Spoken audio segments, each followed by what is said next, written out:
Welcome once again. This is Pinnacle Professional College, and today I'll be taking you through the concept of agency theory.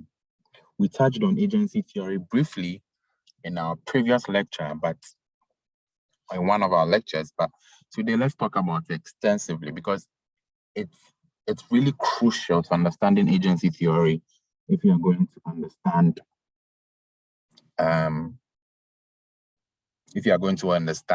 corporate governance properly. So first of all, let's know who an agent is. Who is an agent? An agent, as we described, is somebody who acts on behalf of another. The agent serves the interest of the principal. In company law, the directors act as the agents, right?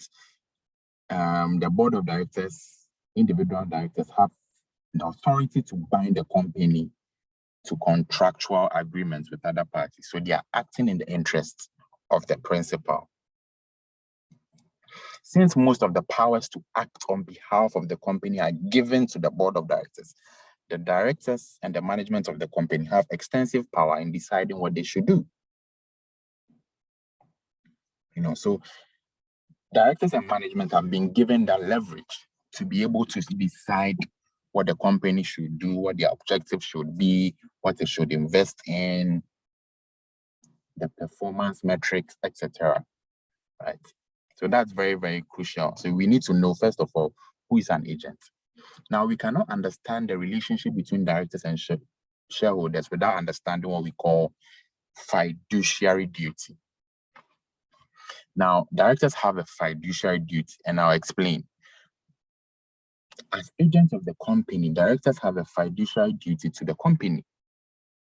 Now, what's a fiduciary duty? A fiduciary duty is basically a duty of trust. A duty of trust. The director, who is an agent, must act on behalf of the company in good faith and must not put his interests before the interests of the company.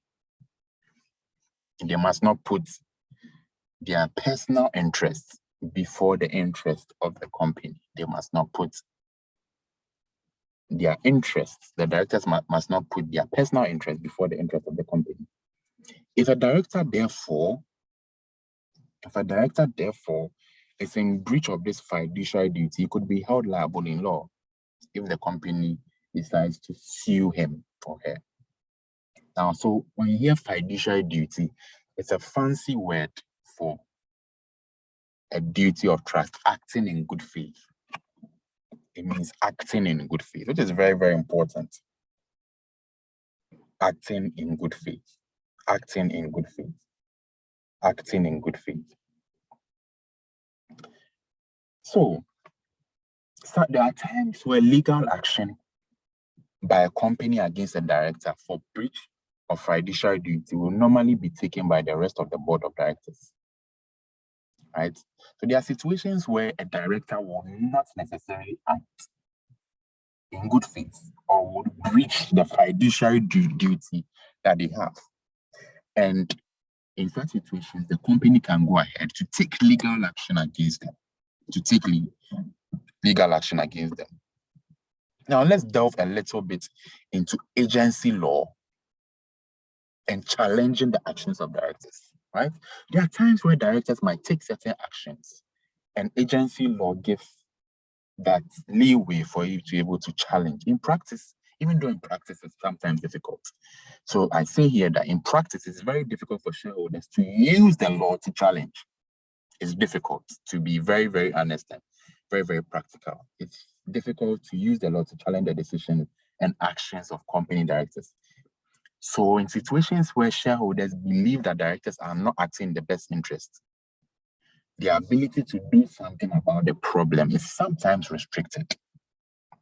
And that can be very, very frustrating.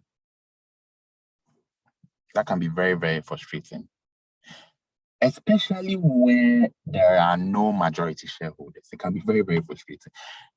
However, the solution at the beck and call of shareholders is that shareholders can vote to remove any director from office. They can vote to remove any director from office, but this usually will require a majority vote by shareholders. And sometimes getting this majority vote is very, very difficult to obtain. It's very, very difficult to obtain. In a court of law, for instance, shareholders would have to demonstrate that the directors were actually acting against the interest of the company or against the clear interest of a particular shareholder in order to persuade the court to take legal measures against the directors. So the evidence sort of lies on the shareholder to prove beyond reasonable doubts that the directors are not acting in the interest of the company. And that can be sometimes difficult to prove.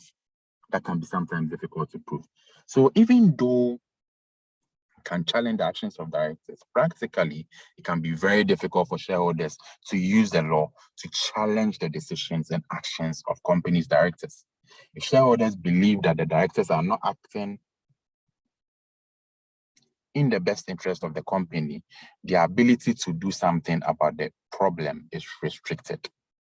It's very, very crucial.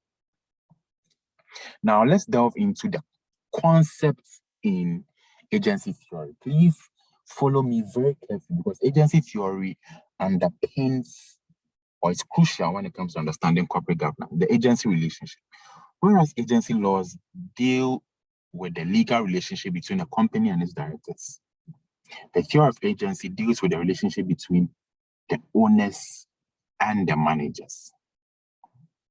Now, let me repeat this again. Agency law. There's agency law and there's agency theory. Agency law deals with the legal relationship between a company and its directors. That's agency law. A company, there are three parties involved here. You have the company, you have the shareholders, and you have the directors. Agency law deals with the relationship between the company and the directors. The theory of agency deals with the relationship between the owners and the directors. It's very, very crucial. So that's the distinction right there. Agency theory is based on the idea that when a company is first established, its owners are also usually its managers. Because when a company is small, that's what usually happens. As a company begins to grow, the owners will then appoint managers to run the company. And the owners would expect that the managers will run the company, not in their own selfish interest, but in the interest of the owners. Therefore, an agency relationship would be formed or would begin to exist between the owners and the managers or the directors. So agency theory, the idea was developed by Jensen and Mecklin in 1976. Jensen and Mecklin, the agency theory was developed. They suggested a theory of how the governance of a company is based on the conflicts of interest between the owners and the managers. There's a conflict of interest between the owners and the managers because each of these parties have different objectives. Each of these parties have different objectives.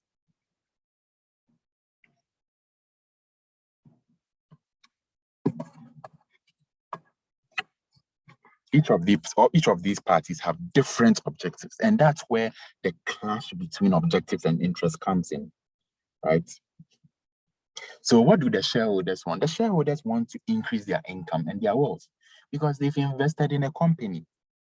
If you've invested in something, you would want your wealth to grow. You would want your income to grow, right?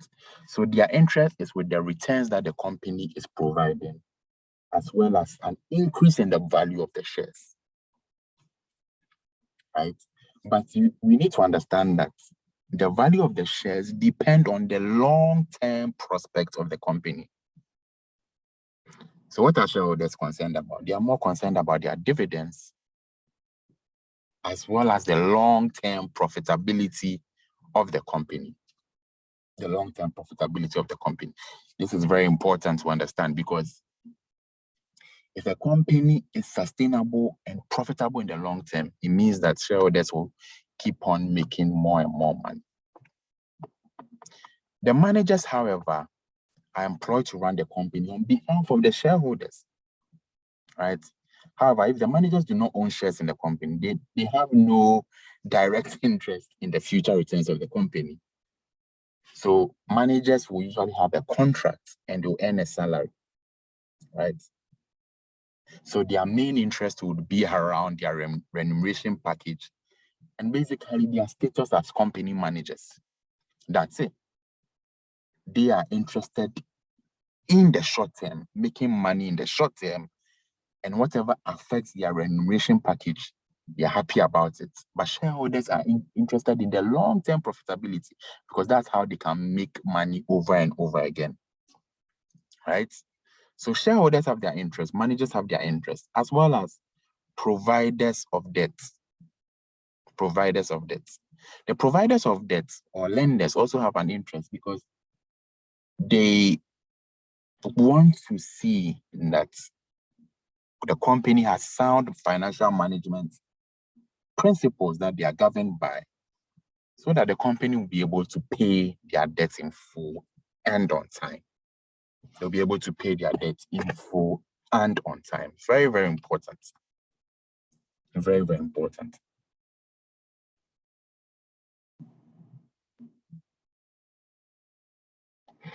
So this is very crucial to understand. The agency relationship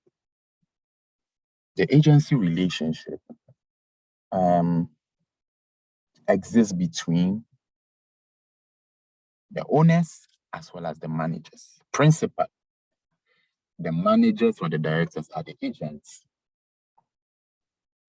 for the company. It's very, very important. Very, very important. So I hope you got an understanding of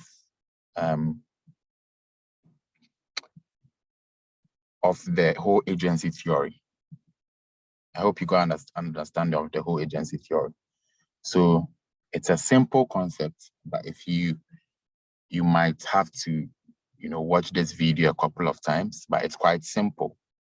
It's quite simple. So see you in the next lecture. If you haven't subscribed to the channel, please do so. Share this video and have a good day. Bye-bye.